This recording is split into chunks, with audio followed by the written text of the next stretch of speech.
Madame Sophie Lézion, Madame la préfète de l'Aude. Peut-être avant de parler de ce week-end, peut-être un premier bilan sur cette première semaine de vacances de Pâques et le dernier week-end qui a eu lieu il y a une semaine.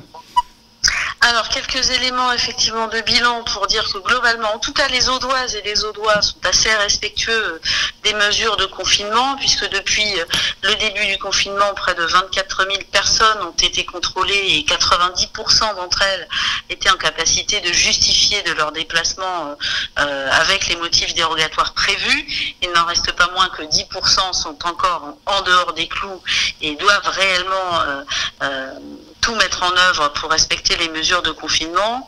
Par ailleurs, donc, comme vous le savez, les gendarmes les policiers étaient sur les routes le week-end dernier pour éviter qu'il n'y ait des arrivées massives de vacanciers de la zone C.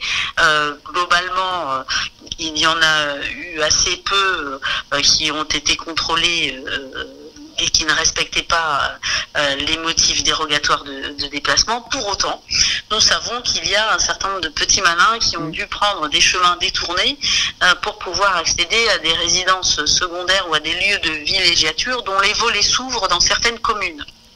Donc, évidemment, ce week-end, puisque le week-end de Pâques, pas plus que les vacances, pas plus que le beau temps, n'est un motif dérogatoire de sortie, ce week-end encore, les policiers et les gendarmes seront déployés, y compris sur les routes secondaires, pour éviter effectivement des déplacements non dérogatoires. Des gens qui sont arrivés après le confinement, du coup, pour les vacances, il y a des sanctions justement dans ces cas-là. Est-ce qu'on peut prouver qu'ils sont arrivés là avant le confinement ou après le confinement ?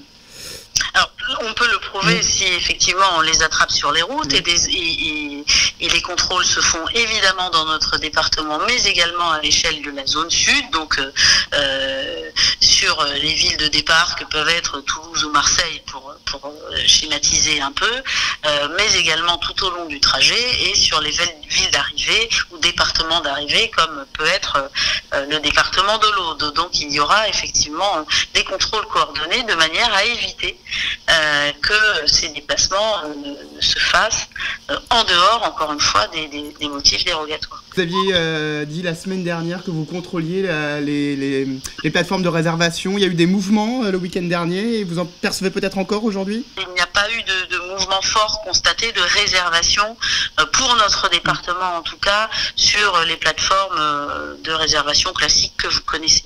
Mais en revanche, nous avons vu, et certains maires nous l'ont fait remonter, des volets de résidences secondaires qui étaient fermés et qui se sont ouverts. C'est donc bien la preuve qu'il y a des personnes qui ont contourné les mesures de confinement. Alors, je voudrais simplement dire que l'ambition des mesures de confinement, ça n'est pas d'empêcher chacun et chacune de prendre un peu de repos ou de profiter des vacances ou du week-end prolongé. L'ambition des mesures de confinement, c'est d'éviter la propagation du virus. Et je voudrais dire à celles et ceux qui ne respectent pas le confinement qu'ils et elles favorisent tout simplement la propagation du virus et qui pourrait se solder par un prolongement du confinement, par exemple.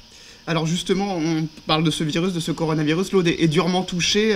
On est à 36 morts dans le département. Les derniers chiffres ne sont pas encourageants non plus. Est-ce qu'on peut faire un bilan justement de l'épidémie dans l'Aude ? Alors, les chiffres de personnes décédées, effectivement, sont à la hauteur que vous avez indiqué. Pour autant, nous notons une légère tendance à la baisse, mais très légère, tendance à la baisse effectivement des hospitalisations de cas graves.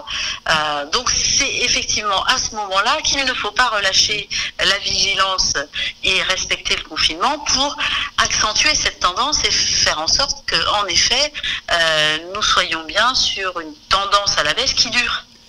Mais en bravant les règles du confinement, en bravant les restrictions de déplacement, toutes celles et ceux qui le font, au contraire, travaillent pour faire remonter cette courbe des hospitalisations graves. Et je trouve que c'est assez méprisant de l'effort qui est consenti par les personnels de santé qui travaillent d'arrache-pied, parfois au détriment, souvent, toujours au détriment de leur vie familiale par exemple, pour faire en sorte que cette crise sanitaire soit derrière nous. Donc vraiment, j'invite au moins à respecter l'engagement des personnels et l'investissement des personnels de santé.